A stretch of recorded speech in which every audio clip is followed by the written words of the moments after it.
जय श्री कृष्ण। 15वां अध्याय। सुदेव ब्राह्मण के घोर तप से प्रसन्न हो भगवान का पुत्र प्राप्ति का वर देना। श्री नारायण बोले, फिर भक्त वत्सल श्री कृष्ण भगवान की हाथ जोड़कर सुदेव ब्राह्मण गदगद स्वर से स्तुति करने लगा। हे देव देवेश, त्रिलोकी को अभय देने वाले प्रभु, हे सर्वेश्वर, आपको नमस्कार है। मैं आपकी शरण में आया हूँ। हे परमेश्वर, हे शरणागत वत्सल, मेरी रक्षा करो। हे जगत द्वंद, हे भक्त भयभंजन, आपको नमस्कार है।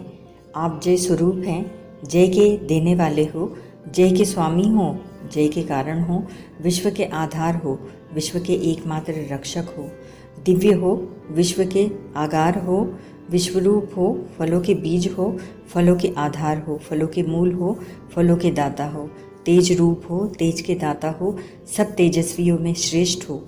हे कृष्ण, हे विष्णु, हे वसुदेव, मैं आपको नमस्कार करता हूँ।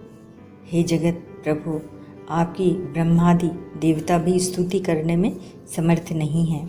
हे जनार्दन, मैं अल्प बुद्धि वाला मंद और साधारण मनुष्य आपकी स्तुति कैसे करूं? मैं आपका अति दुखी और दीन भक्त हूँ।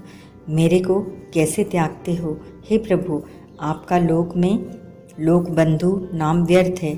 वाल्मीकि बोले, इस प्रकार स्तुति कर सुदेव ब्राह्मण हरि के आगे खड़ा रह गया।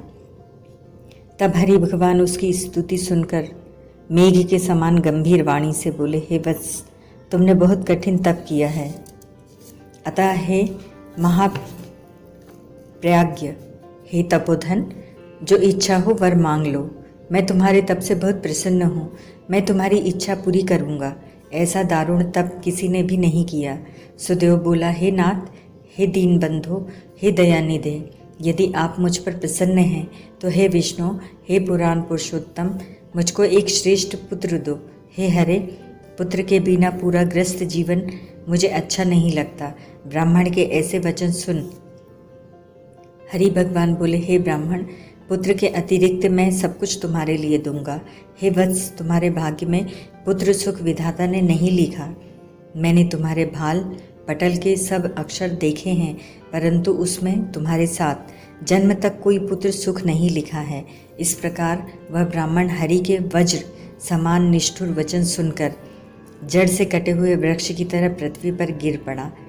पति को गिरे हुए देखकर उसकी स्त्री अत्यंत दुखी हुई और स्वामी को पुत्र की इच्छा से रहित देख रोने लगी। फिर धीरजधर पति से गौतमी बोली, हे नाथ, उठिए उठिए, क्या मेरे वचन आपको याद नहीं है?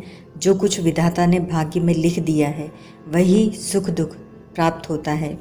इसमें रमानाथ क्या करे? मनुष्य अपने किए हुए कर्म का फल भोगता है। जैसे मरते हुए को औषधि देना निष्फल हो जाता है, वैसे ही अभागे पुरुष का किया हुआ उद्योग देव के प्रतिकूल होने से व्यर्थ हो जाता है।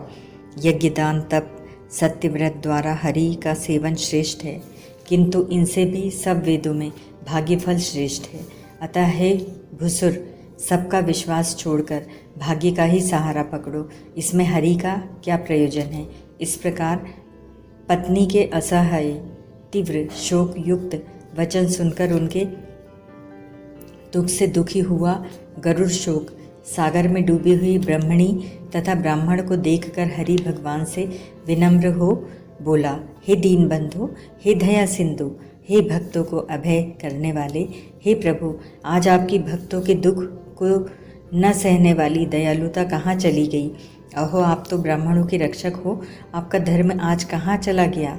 अपने भक्तों को देने के लिए आपके हाथों में चारों प्रकार की मुक्ति रहती है, तो भी आपके भक्त उत्तम भक्ति की इच्छा करते हैं, मुक्ति की कामना नहीं करते।